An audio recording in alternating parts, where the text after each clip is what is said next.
नमस्कार साथियों, हिंदी नेटशाला चैनल में आप सभी का पुनः हार्दिक अभिनंदन है। हम पढ़ रहे हैं हिंदी साहित्य के अंतर्गत उपन्यास गद्य विधा से संबंधित प्रश्नोत्तरी। इसके अंतर्गत आपके जो पिछली परीक्षाओं में assistant professor net TGT PGT में पूछे हुए पुराने प्रश्न पत्र हैं, उनका संकलन है और अध्यायवार आपके पूरे उपन्यास गद्य विधा को इसके अंतर्गत समाहित किया गया है। अर्थात उपन्यासों से संबंधित जितने प्रश्न बन सकते हैं, उनकी विषय वस्तु, उनके कथानक, चरित्रों के या पात्रों के नाम, इसके अलावा उनके रचयिता, सन, क्रमानुसार लगाना, ये सब जितने प्रकार के प्रश्न हैं वह सब का संकलन इन प्रैक्टिस सेट्स के अंतर्गत दिया गया है। अतः हम इसे पढ़ेंगे।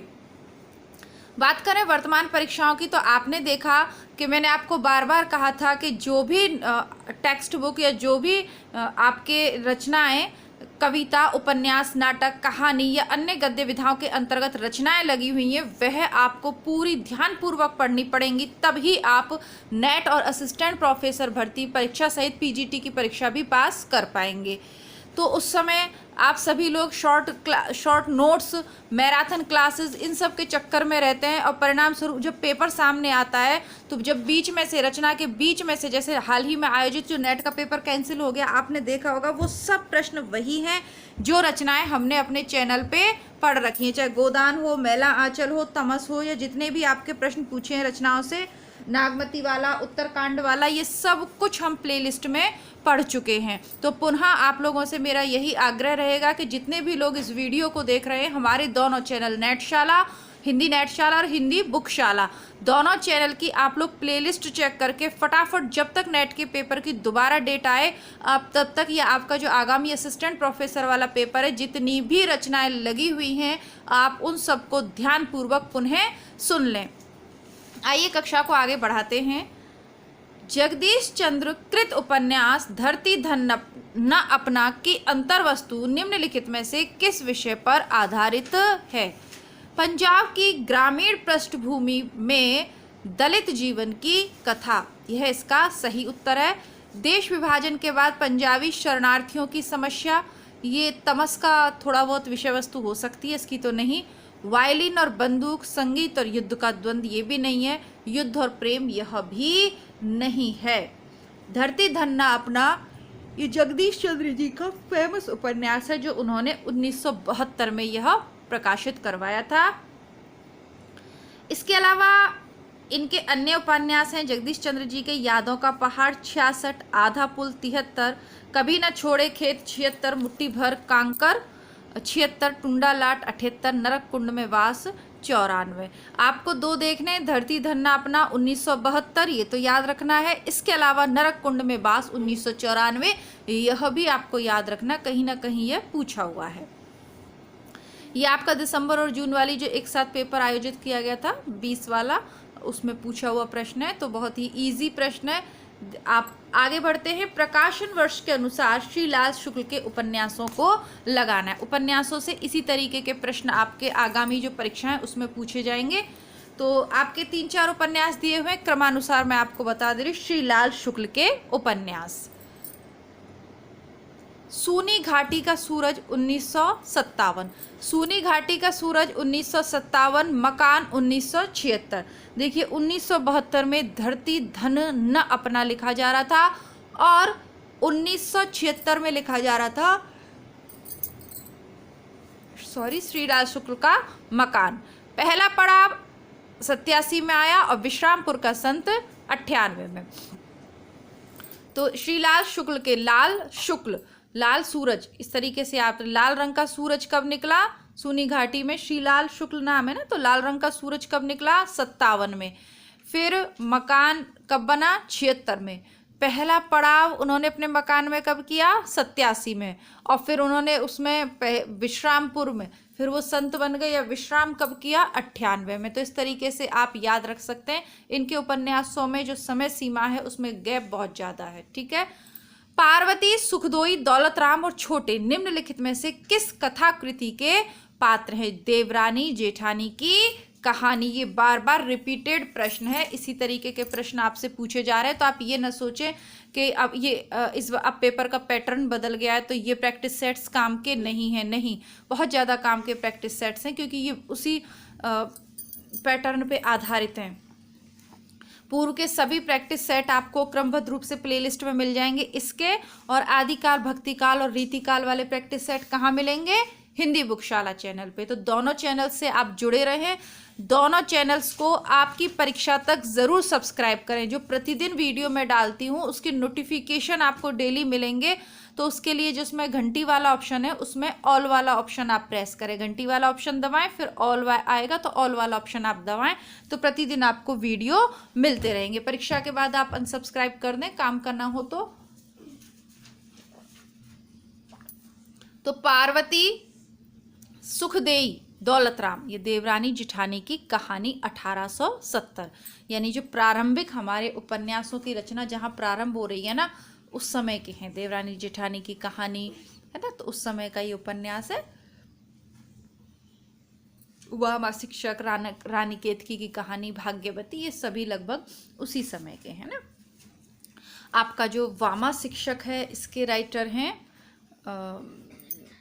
मुंशी ईश्वरी प्रसाद और कल्याण राय, दो लोगों ने मिलकर लिखा। रानी केतकी की कहानी ये इंशा अल्लाह खां का है। अब इसमें कहानी शब्द से आप कंफ्यूज न हो जाना, ये उपन्यास है, कहानी बस इसका शीर्षक में दिया हुआ है।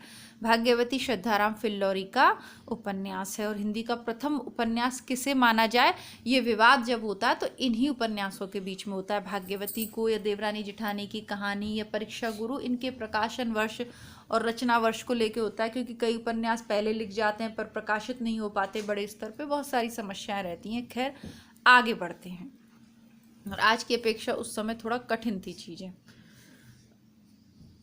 आपको करना क्या है कि इन पात्रों को सुमेलित करना है उपन्यासों के साथ।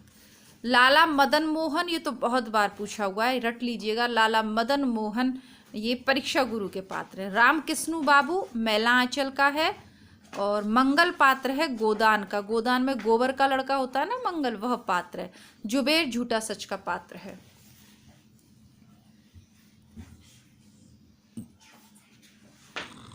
जिंदगी नामा उपन्यास में, जिंदगी नामा से अभी भी प्रश्न पूछा हुआ है आपका 2024 वाला जो हुआ। जिंदगी नामा उपन्यास में से संबंधित कौन कौन सा बात सही है?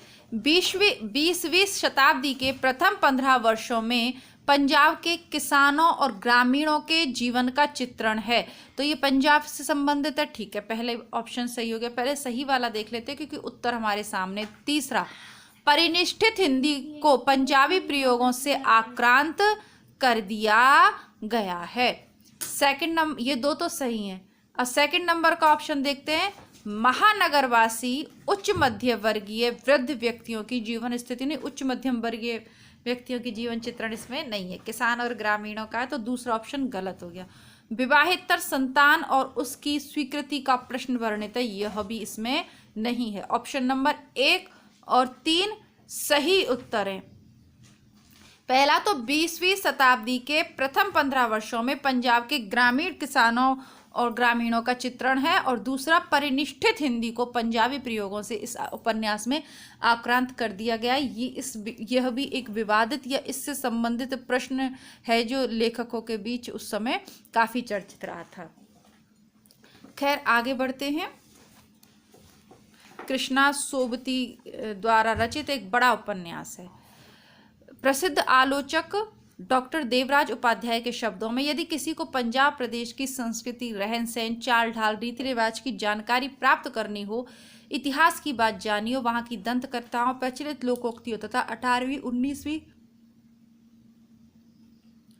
शताब्दी की प्रवृत्तियों से अवगत होने की इच्छा हो तो जिंदगी नामा से अन्यत्र जाने की आवश्यकता नहीं। यानी कि जैसे जो बात गोदान के संबंध में, वही जिंदगी नामा के उस समय को जानना हो तो उस समय में रचित किताबें पढ़नी चाहिए, तो उनसे अच्छा ज्ञान मिलता है। जैसे गोदान को जब आप पढ़ते हैं ना, गोदान आपको पढ़ना बहुत ज़रूरी है, बहुत ज़रूरी है, क्योंकि कभी कोई एग्ज़ाम ऐसा नहीं होगा किसी उपन्यास से प्रश्न पूछा जाए न पूछा जाए, ये परीक्षक जो पेपर सेट करता है उसकी इच्छा पे डिपेंड है, पर गोदान से प्रश्न पूछा जाना अनिवार्य है। तो गोदान आप ज़रूर पढ़ें। प्लेलिस्ट से आपके पास बुक है, आप पढ़ लें। फिर उसके रिपीटेशन के लिए आप ये करें कि आपने अपनी प्लेलिस्ट में, जैसे हिंदी नेटशाला पे भी उपलब्ध है, गोदान को चलाया, काम करते करते उसे सुनते रहिए 2 से 3 बार। कौन सा कथन, कौन सा पात्र कौन सा कथन कह रहा, तो ये चीज़ें आपको रट जाएंगी और गोदान से 2-3 प्रश्न आने ही आने हैं। चलिए, आपका बंटी उपन्यास का कथन क्या है, का मूल कथ्य क्या है? तलाकशुदा पति पत्नी की संतान की समस्या, ये तो मूल उसका है ही। समकालीन राजनीतिक परिदृश्य कहीं नहीं है। राजनीतिक परिदृश्य जो है मनु भंडारी के महाभोज में है।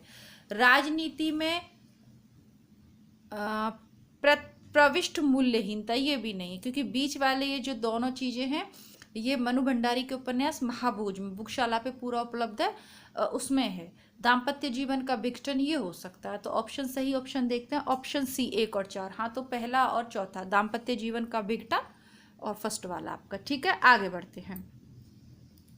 इनको सुमेलित करना है कथनों को। चुनाव जीतने की 3 तरकीबें हैं, एक रामनगर वाली, दूसरी नेवादा वाली और तीसरा महिवालपुर वाली। ये कथन, इसको मैच करना है। तो ये रुपन बाबू का कथन है राग दरबारी से। अब छोटे बड़े भगवान से बनकर आते हैं, संपत्ति बड़ी तपस्या से मिलती है। तो ये तो गोदान में होरी का कथन है, जो अपने बेटे को गोबर को समझाते समय कहता है ना, वो शुरू में तभी। और सबसे पहले तुम शशि, इसलिए नहीं कि जीवन में तुम सबसे पहले आई, कि तुम सबसे ताजी, या कि तुम सबसे ताजी स्मृति हो। शेखर का कथन है, शेखर एक जीवनी से। समूचा आर्यावर्त रक्त कर्दम से पिछल होने जा रहा है। तो पुनर्नवा उपन्यास में लोरिक देव का यह कथन है। गोदान उपन्यास में वर्णित गांव कौन सा है? ये सेमरी और बेलारी 2 गांव इसमें वर्णित हैं, ऑप्शन डी। हाँ, ठीक है, आपके ये 2020 वाले में गोदान से 2-3 प्रश्न पूछ लिए गए हैं। तो आपका सेमरी और बेलारी, मेरीगंज नहीं है, मेरीगंज तो आपका मैलांचल में आता है ना। अच्छा, गंगौली ये है आधा गांव में, राही मासूम रजा का जो आधा गांव उपन्यास है ना, उसमें आता है, गाजीपुर जिले के गंगौली गांव में सैयद मुसलमानों की कथा है। और मैलांचल उपन्यास बिहार राज्य के पूर्णिया जिले के मेरीगंज की कथा को। ठीक है, तो ये तो सारे आपको बता दिए। आगे बढ़ते हैं।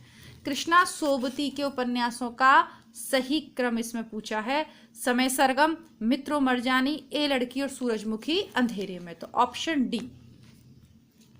मित्रों मरजानी सबसे पहले इन्होंने लिखा था 1967 में, फिर सूरजमुखी अंधेरे के 72 में, ए लड़की 91 में, समय सरगम 2000 में। ठीक है, इस तरीके से 1980 में इन्हें प्रसिद्ध उपन्यास जिंदगी नामा के लिए साहित्य अकादमी पुरस्कार से नवाजा गया।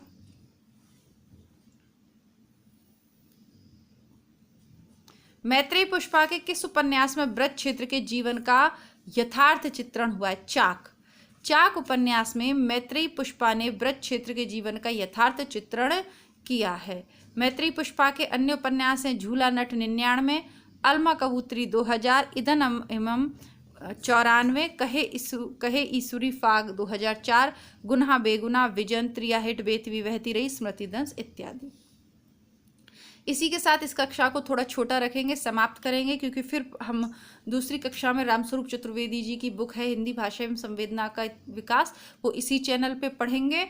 बाकी प्लेलिस्ट से रचनाएं आप ज़रूर देख लें। आपका जो पेपर आयोजित हुआ है, इसके आधार पर आगामी परीक्षा जो आपकी नेट की होगी, उसके लिए क्या तैयारी करनी है, इससे रिलेटेड छोटा सा वीडियो चैनल पे शीघ्र ही लाएंगे। तब तक के लिए नमस्कार, धन्यवाद, जय हिंद।